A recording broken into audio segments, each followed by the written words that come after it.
The morning light filtered through the curtains as Robert reached across the bed, his hand finding only cold, empty sheets. 3 months after Eleanor's passing, this daily moment still caught him off guard. Like thousands of widowers across the country, Robert found himself navigating a world that suddenly seemed foreign without his partner of 47 years. Losing a spouse isn't just an emotional journey. It's a practical one filled with decisions that can have lasting consequences. I've walked alongside many friends through this difficult transition, and I've witnessed firsthand how certain mistakes can compound grief with financial and personal turmoil. Have you ever wondered what you might overlook in the fog of grief if your wife passes before you? What critical decisions might slip through the cracks while you're focused on simply making it through each day? The truth is, even the most prepared among us can make costly mistakes during this vulnerable time. But here's the good news. Awareness is your greatest protection. Today I'll share 7 crucial pitfalls that many widowers fall into, mistakes that can cost you thousands of dollars, strained family relationships, and unnecessary stress during an already difficult time. Pay special attention to mistake number 6. It's one that nearly every widower I know has encountered, yet it's rarely discussed. And the final mistake? It could protect not just your finances, but your very health and well-being in ways you might never expect. Mistake number 1. Making major financial decisions too quickly. The silence in Tom's house was deafening after Martha passed. After 52 years together, he couldn't bear the emptiness. Within 2 months, he had sold their family home, the one with the garden Martha had tenderly cultivated for decades, and moved into a small apartment closer to town. I just couldn't handle all that space and all those memories, he told me over coffee, his voice cracking. But now I realize I acted too hastily.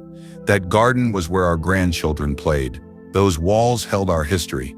Grief clouds judgment in ways we don't always recognize. Our brains actually function differently when processing profound loss. The prefrontal cortex, responsible for planning and decision-making, becomes overwhelmed by the emotional flood from our limbic system. In simple terms, your ability to think clearly and consider long-term consequences diminishes significantly. Instead of making permanent decisions, give yourself permission to press pause. Financial advisors recommend waiting at least 6 months, ideally a year, before selling property, investing large sums of money, or making other significant financial changes that aren't immediately necessary. Create a decision-free zone for yourself. Write down any major decisions you feel compelled to make, date them, and revisit them after a cooling-off period of at least 30 days. For immediate needs, consider temporary solutions that don't require permanent commitments. Have you ever made a decision in haste that you later regretted? Take a moment now to think about what decisions would need to be made if your wife passed away. Which ones could wait? Type patience in the comments if you've learned the value of taking your time with important decisions. If you are still watching this video and finding these insights valuable, please comment number 1 below to let me know you are here. And if you haven't subscribed yet, I recommend you subscribe and turn on the bell so you don't miss any videos. Your support helps us continue creating good content to inform and inspire you. Mistake number 2, neglecting to update beneficiary designations. Frank thought everything was in order after Doris passed. They had updated their will together years ago, making sure their children would be taken care of. 6 months after Doris's funeral, Frank received a startling phone call from their insurance company. The life insurance policy still listed Doris's sister, who had passed away 3 years prior, as the secondary beneficiary. The company needed direction on where to send the substantial payout that had been sitting in limbo. "We updated our will but never thought about the insurance policy," Frank confessed. "It was something we set up decades ago and simply forgot about." Many married couples assume that updating a will takes care of everything, but that's not the case. Beneficiary designations on accounts like life insurance, retirement accounts, and investment portfolios actually override what's written in your will. These designations exist outside the will entirely and need to be updated separately. After your wife passes, set aside an afternoon to create a comprehensive list of all accounts that might have beneficiary designations. This includes life insurance policies, 401ks, IRAs, pension plans, annuities, transfer on death accounts, and even health savings accounts. Contact each institution directly to verify current beneficiaries and update them as needed. Pay special attention to contingent or secondary beneficiaries, the people who would receive assets if the primary beneficiary, often your wife, is no longer living. Consider naming a living trust as a beneficiary for more complex situations, which gives you greater control over how assets are distributed. Remember that some accounts, like 401ks, require you to name children or other individuals as contingent beneficiaries rather than your estate to avoid potential tax complications and probate issues. Have you checked your beneficiary designations in the last 5 years? Many of us set these up decades ago and haven't revisited them since. If you've experienced this kind of oversight or want to share a story about how updating beneficiaries helped your family, type "reviewed" in the comments section below. Mistake number 3. Isolating yourself from social connections. Walter and Jean had been inseparable for 61 years. She was the social butterfly, organizing their calendar, maintaining friendships, and keeping connections with family. When Jean passed suddenly, Walter didn't just lose his wife, he lost his social coordinator. "The phone stopped ringing," Walter shared, his eyes downcast. "I didn't realize how much Jean managed our social life until she was gone. 6 months went by, and I barely spoke to anyone besides the grocery clerk." This isolation isn't just emotionally painful, it has measurable health impacts. Research from Brigham Young University found that loneliness and social isolation increase mortality risk by up to 30%, comparable to smoking 15 cigarettes daily. For seniors, regular social interaction helps maintain cognitive function, lowers blood pressure, and reduces risk of depression. Your brain actually responds to social connections with reduced stress hormones and increased production of mood-enhancing neurotransmitters like oxytocin and serotonin. Without these regular social boosts, both mental and physical health can deteriorate rapidly. Begin by making one small social commitment each week. Even when you don't feel like it, call a friend, join a grief support group, or attend a community event. Many senior centers and religious organizations offer widowers groups specifically designed for men navigating life after loss. Consider learning a new skill or hobby that involves other people. Woodworking classes, book clubs, or volunteer opportunities can provide structure and purpose while naturally creating new connections. Even brief interactions like chatting with the same barista each morning can provide meaningful social anchoring. Technology can help bridge gaps when leaving home feels overwhelming. Video calls with family, online communities, and even social games can maintain connections without requiring significant energy. Remember that many friends may be waiting for your cue that you're ready for company. Don't hesitate to reach out first. Have you ever noticed how different you feel after spending time with others versus days spent alone? If you've experienced the healing power of maintaining connections during difficult times, or if you felt the weight of isolation, share your experience by typing "connected" in the comments. Mistake number 4. Mishandling Social Security benefits. Gerald was devastated when his wife of 49 years, Alice, passed away from heart complications. While sorting through paperwork 3 months later, he came across information about Social Security survivor benefits. To his shock, he discovered he'd been entitled to these benefits since Alice's passing but hadn't applied. "No one told me I needed to apply specifically for survivor benefits," Gerald explained with frustration. "I assumed that since both Alice and I were receiving Social Security, the system would automatically adjust. I lost 3 months of additional income that could have helped with her medical bills." Many widowers don't realize that Social Security survivor benefits aren't automatically triggered when your spouse passes away. These benefits, which can provide 100% of your deceased wife's benefit amount if it was higher than your own, require a separate application process. Even more concerning, these benefits can only be backdated for 6 months, meaning any delay beyond that results in permanently lost income. Contact the Social Security Administration promptly after your wife's passing, ideally within the first month.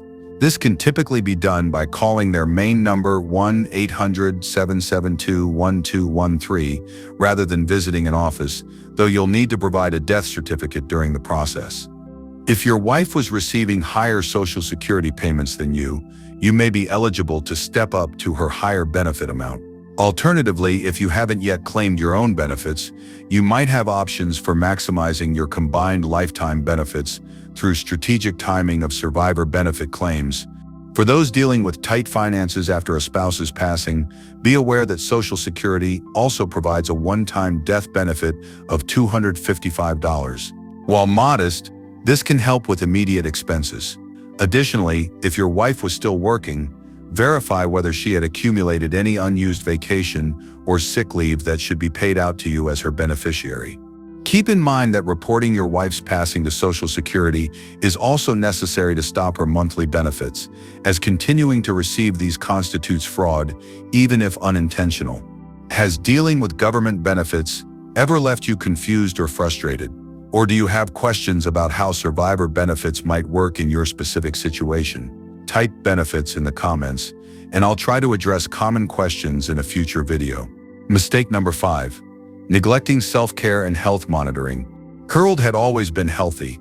It was Margaret who had the health concerns. For 47 years, she scheduled his doctor appointments, refilled his prescriptions, and reminded him to take his daily medications. When Margaret passed away after a brief illness, Harold's health routine fell apart. 6 months went by without me seeing a doctor.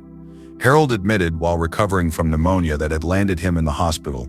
Margaret always took care of that part of our lives. Without her reminders, I stopped taking my blood pressure medication. I just forgot about it all while trying to manage everything else. The research on this phenomenon is striking. Widowers are 30% more likely to die within the first 6 months after losing their spouse. This widowhood effect stems from multiple factors, including increased stress hormones that compromise immune function, disrupted routines around medication and nutrition, and the loss of a primary health advocate. Your body's stress response during grief increases inflammation throughout your system, potentially exacerbating existing health conditions like heart disease, diabetes, and arthritis. Meanwhile, appetite changes and disrupted sleep, common during grief, further undermine your physical resilience. Create a comprehensive health management system for yourself. Start with a dedicated health calendar that includes all upcoming appointments, medication refill dates, and regular reminders for daily medications. Many pharmacies offer pill packing services that organize medications by day and time, removing the mental burden of remembering complex medication schedules. Consider wearing a medical alert device or using a smartphone app that can help during emergencies. Ask your adult children or a trusted friend to become your health buddy, someone who checks in regularly about appointments and medications, perhaps accompanying you to important medical visits. Most importantly, be honest with your healthcare providers about your recent loss. Many doctors can connect you with additional support services and may recommend more frequent checkups during this vulnerable transition period. Have you ever been the health manager for your household? Or has your wife traditionally handled these details? How prepared do you feel to manage your health independently? Share your thoughts by typing health in the comments section below. Mistake number 6. Mismanaging household documents and accounts. After 53 years of marriage, David found himself staring at a stack of bills after Eleanor's passing. She had always managed their household finances, knew all the account passwords, and kept their important documents organized. "I didn't even know how to access our checking account online," David confessed with embarrassment. "Eleanor paid all the bills automatically from her email account, which I couldn't get into. I missed payments on our property taxes because I didn't know when they were due or how she paid them." Many couples naturally divide household responsibilities over decades of marriage, creating dangerous knowledge gaps when one spouse passes. Research from Fidelity Investments found that 43% of widows and widowers reported having difficulty locating important documents after their spouse's death, leading to missed payments, penalties, and unnecessary stress. Your brain, already taxed by grief, faces a steep learning curve if you're suddenly responsible for unfamiliar household systems. The cognitive load of learning new processes while grieving can feel overwhelming, and anxiety about making mistakes often leads to procrastination on critical tasks. While your wife is still with you, create a household management notebook together.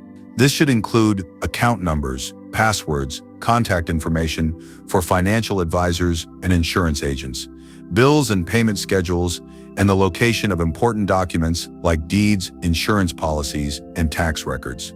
Discuss the household responsibilities each of you handles and spend time cross-training one another on basic tasks. For example, If your wife manages the finances, ask her to walk you through paying bills online. If you handle home maintenance, show her where the circuit breaker is and which plumber you trust. Consider setting up a password manager that securely stores all online account information in one place, accessible with a single master password. Services like LastPass or 1Password can be invaluable for organizing digital access. For added protection, some couples share this master password with an adult child or trusted friend in case of emergency. Have you and your wife discussed what would happen if either of you were suddenly not there to handle your usual responsibilities? Do you know where all your important documents are stored? Share your preparedness level by typing organized in the comments if you have these systems in place, or working on it if you need to address this area. If you are still watching this video and finding these insights valuable, please comment number 6 below to let me know you are here. And if you haven't subscribed yet, I recommend you subscribe and turn on the bell so you don't miss any videos. Your support helps us continue creating good content to inform and inspire you. Mistake number 7, rushing into major life changes. Arthur met Catherine just 4 months after his wife, Helen, passed away. They'd connected at a church function, and Catherine had been wonderfully supportive. Before the 1-year anniversary of Helen's death, Arthur and Catherine were married. "My children barely spoke to me at the wedding," Arthur shared regretfully. "They felt I was erasing their mother's memory, that I hadn't properly grieved. What I didn't realize was that I was trying to fill the void Helen left, not actually building a healthy new relationship." During the first year of grief, your brain chemistry changes significantly. Stress hormones like cortisol flood your system, while neurotransmitters that regulate mood fluctuate dramatically. This biological storm affects decision-making abilities, particularly regarding emotional attachments. Studies show that relationships formed during acute grief often struggle long-term, as they're frequently built on dependency rather than mutual growth. Your identity as an individual, separate from your role as husband, needs time to re-establish. Psychologists call this integration of loss, the process of finding how your deceased spouse remains part of your identity while you simultaneously develop a new sense of self. Give yourself at least 1 full year before making major life changes like relocating far from support networks, selling treasured possessions with sentimental value, or entering serious romantic relationships. During this time, focus on rediscovering personal interests and building independence in daily living skills. If you find yourself drawn to another relationship, consider maintaining it as a friendship initially. Be transparent about your grief journey and the need for patience. Quality relationships will respect this boundary and provide support without pressure. For decisions regarding relocation or lifestyle changes, try sampling the experience first. Instead of selling your home to move closer to adult children, spend extended visits in their area. Rather than disposing of possessions that remind you of your wife, consider storing them temporarily until you're certain about letting them go. Have you witnessed friends or family members make decisions during grief that they later regretted, or perhaps you've navigated this territory yourself? Share your wisdom by typing "patience pays" in the comments section if you believe in giving grief its proper time. As the sun sets on our conversation today, I want you to know something important. The journey of grief doesn't follow a neat timeline or checklist. These 7 mistakes are common pitfalls, but navigating around them doesn't mean you're doing everything right. There is no perfect way through this landscape. The golden thread running through all these points is giving yourself grace and time. Your heart and mind need space to adjust to this profound change. The decisions you make during this time will shape your next chapter, so approach them with patience and care. I'd be honored to hear your stories. Perhaps you've already walked this path and have wisdom to share with others, or maybe you're preparing for possibilities that feel distant but important to consider. The comments section below is a place for our community to connect and support one another. If you found value in today's discussion, please consider subscribing to our channel. Each week we explore topics that matter deeply to our generation: navigating health changes, maintaining independence, finding joy in our golden years, and preparing thoughtfully for whatever lies ahead. Your subscription helps us continue creating content that serves our community. And if you know someone who might benefit from this information, perhaps a friend who recently lost his wife, or someone preparing for potential changes, sharing this video could be an act of quiet kindness that makes a real difference in their journey. Until next time, take good care of yourself. Remember, wisdom comes not just from avoiding mistakes, but from moving forward with intention and hope.